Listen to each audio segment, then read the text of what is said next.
we get the Micah Parsons homecoming game. The Packers go to the Cowboys. They're favored by 6.5. The Packers are. Thoughts for this game, guys? It's this a lot of anti-storylines here. This is going to be a wild matchup. I cannot wait to see the interactions with Jerry Jones and former teammates, former coach, not Jerry Jones, Micah Parsons. I was thinking about Jerry Jones because I'm about to talk about him in a second, of Micah Parsons interacting with former teammates, former coaches.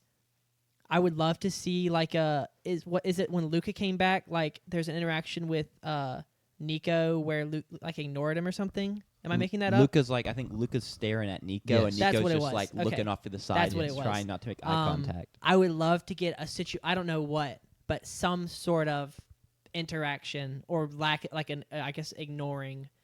That would count as an interaction between Micah and Jerry. Kind of probably unlikely. Oh well, Andrew, you timed it just in time. This is our last game of the day, last preview of the day. So, your Cowboys. We're previewing that right now. Anyway, I would love to get some sort of interaction like that with Micah and Jerry Jones on the field at the same time. I think that would be cinematic. It would be so funny. But yeah, I think that Micah is gonna have a great game. I don't remember. He's been playing full games now since the week 1 on snap limit. Essentially, he basically did last week. Yeah, he's not really on a snap limit anymore. Okay. So now he just kind of rotates how a pass rusher does. They haven't used him any differently than they've just used him on the defensive line. They haven't used him like the Cowboys did, where he's played Mike or Sam at times. Okay. So he'll be fully participating, which is good. Bodes well for the Packers. I think the thing to see, because the Green Bay Packers offense has been playing poorly, right? This kind of feels like the same matchup in the same way that the Ravens and the Chiefs, like the Chiefs' bad offense needed to take advantage of a bad Ravens defense. I could see Packers fans feeling like the Packers offense needs to take advantage of this bad Cowboys defense, because the Cowboys defense has been atrocious, especially in the secondary. Lack of communication. I meant to ask you about this, JP, because remember a couple weeks ago there was the Diggs touchdown he gave up where it looked like he didn't communicate. He's given up 3 touchdowns essentially for free. Right. But there was the one specifically we talked about, and then Yes. there was another one this weekend where I guess my point is like now it's kind of becoming a trend, it feels like, where he just seems to be checked out.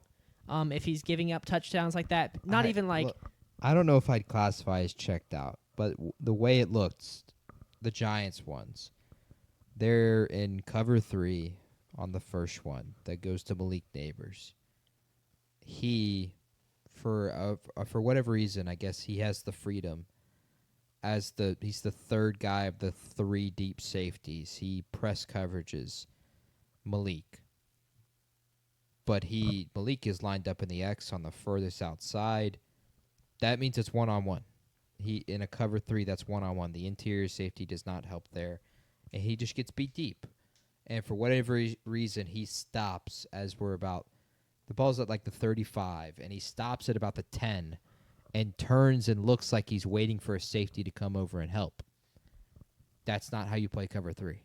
So I don't know what Trayvon was thinking there. The other touchdown, they're in cover 3 again. He communicates to his interior safety this time, Donovan Wilson. Gig him. Telling him, he's pulling on his jersey saying, "Hey, I need your help inside." That's not how you play cover 3. And so he, for whatever reason, Donovan Wilson doesn't give him the gig him thumbs up or anything. He just says, he points like this, and I don't know what they said, obviously, but ball is snapped. Wan'Dale Robinson just runs by Trayvon Diggs. Trayvon's expecting interior safety help as the outside safety one-on-one in cover 3. Doesn't get it, touchdown. I don't know what Trayvon's doing there. And then the Roma Dunze one last week. He just lets Roma Dunze go by him. I haven't gone and watched it in film, so I don't know what happened. Dunze mentioned basically it was something like Trayvon Diggs slipped, and so Dunze just kept running basically. So maybe that one was a little more just unfortunate, like he slipped, because there was something about the fact that Dunze was basically trying to say he wasn't even supposed to run that route. Yeah. But when Trayvon Diggs slipped, he was like, well, this is touchdown, and just talking about how him and Caleb have that chemistry for Caleb to be able to see that as well and hit him. Interesting. So I don't know what's happening there. I don't think it's checking out. I think it's just bad. It's just straight up not doing what you're supposed to do. Maybe he was besties with Micah and he's trying to get himself traded to Green Bay. Maybe, but Green Bay doesn't want him. It's like if That is true. He's kind of tanking his stock too much. it's like for whatever reason, if you're at Syracuse and you play the 2-3, and you have your 2 guys at the top and you have your 3 guys on the back, though guys on the back that are left and right in the short corners, they have the corner if the ball goes to the corner, not the guy out top. And so it's like if for whatever reason that guy just didn't go out there and contest the corner 3 and just gave up corner 3. That's essentially what Trayvon did. Yeah. In a football case. And I don't understand it. I genuinely don't. And it's not even just him. Their secondary has been doing that as well. It's been specifically him. And we talked about in the past, not us, but it's been talked about in the past, like, Trayvon likes to try to bait quarterbacks. Yeah. He's not baiting anybody. He's just letting the guy go by him. So it's not even that He's anymore. playing the long game. He's making quarterbacks think that he's bad, and they're going to watch the tape, and he's going to get 6 interceptions in 2 games. Well, their Cowboys are 1-2, and they really should have lost the Giants game because of him. Yeah. It's a bad look. It's a big story of the Cowboys. They can't stop anybody.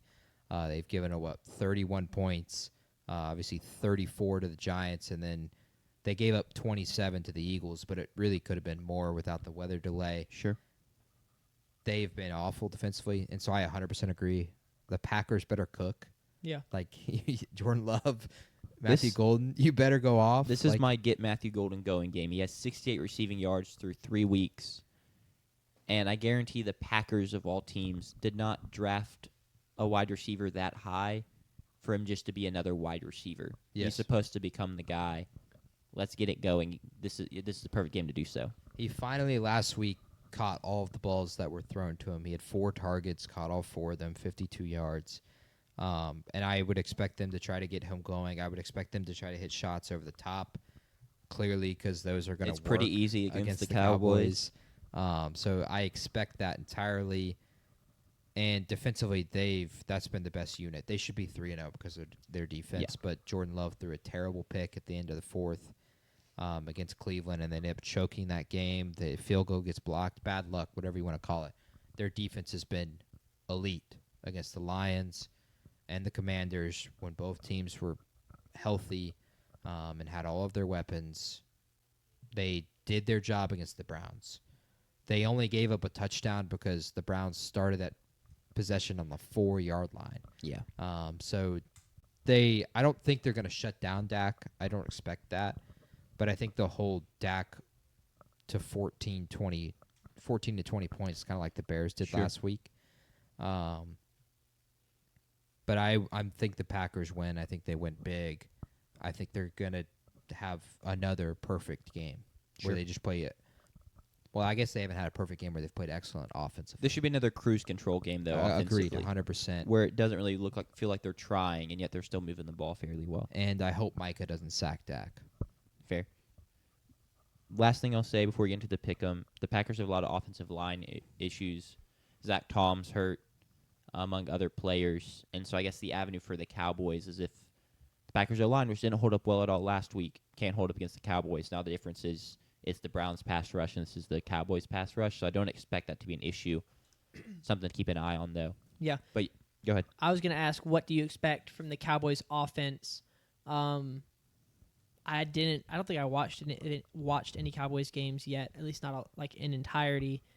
But from what I've seen, Dak has been playing well and has been kind of let down by wide receivers, especially. And I know this is like I think JP used the word like a month ago, like a Twitter football fan, and so you only see like the stuff that makes it on Twitter. Yeah. The George Pickens interception, and so it's just crazy like that people could be mad at Dak for losing games when he's playing well and just kind of constantly let down by his weapons and defense. Well, and also CeeDee Lamb got hurt now. Yes, the CeeDee Lamb injury, who will not play this weekend, right? He's out for another couple Yeah, weeks. he's doubtful. I doubt he plays this week. He might play next week.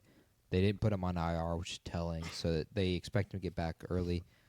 The pick last week was like a bobbled off Pickens' hands. That was a stupid one. I don't even know it went through. It wasn't even bobbled. It was just he put went- his yeah. hands up and it just. Boop. And then he has had one pick was kind of a classic Dak pick. It was like, Dak, what are you doing? But other than that, I think he's played really, really well. They'll be without Tyler Booker, their left guard, their rookie out of Alabama, which will be key, obviously, against the Packers pass rush. No CeeDee Lamb, obviously. But they've ran the ball well with Javonte Williams. I don't think they'll run the ball well against the Packers offense. I expect a lot of catches and targets for Jake Ferguson and George Pickens.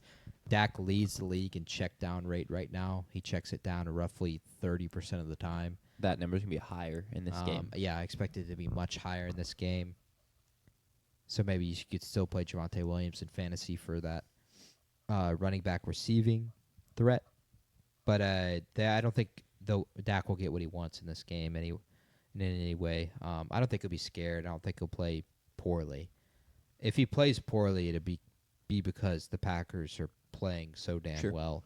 I don't think he's going to press himself into too many mistakes. I think that's fair. But I don't think it's so hard to think of an avenue for the Cowboys to win this game that's not Jordan Love and the offense not scoring points. Yeah, Cowboys may need a couple special teams touchdowns too, or something like Yeah. that. Green Bay's favored by 6.5. I'm going to take them to cover that. Same. Sanders, what? You're okay? You're going to take them to cover. JP. I'm going to take Dallas to cover. Okay. I think, one, I'm picking it so we don't have another perfect weekend of us having the same picks. Sure. But two, I think the emotions will play a key thing, and I think Dallas will keep themselves in it to some degree. I think they'll backdoor cover is the Gotcha. big thing here. I don't think they'll be in it like fourth quarter, 38-24, they go down and backdoor cover. And I think Dallas will cover. But Green Bay's winning this game. Cool. What if Dallas wins? We get a little Jerry Jones version of Nico Harrison's "Fortune favors the bold." Well, we've That'd be already crazy. That'll got be an that. insane press conference. He already said something. I forget what it was. I missed that. If so, Hold up. Let me see if I can find it. I swear he said something that I was like, oh my gosh, he just had his. his Nico Harrison moment. Yeah. Well, while you look for that, and before we move on Oh to no, it was when they drafted Donovan Ezeraku, and so I tweeted like, if Ezeraku turns out to be great, is Jerry Jones going to come out and be like, yeah, we knew all along, that's why we traded Micah. The book is still out on Donovan. Yeah, it has. that's one of your guys from the draft class. Yeah, so I love Donovan.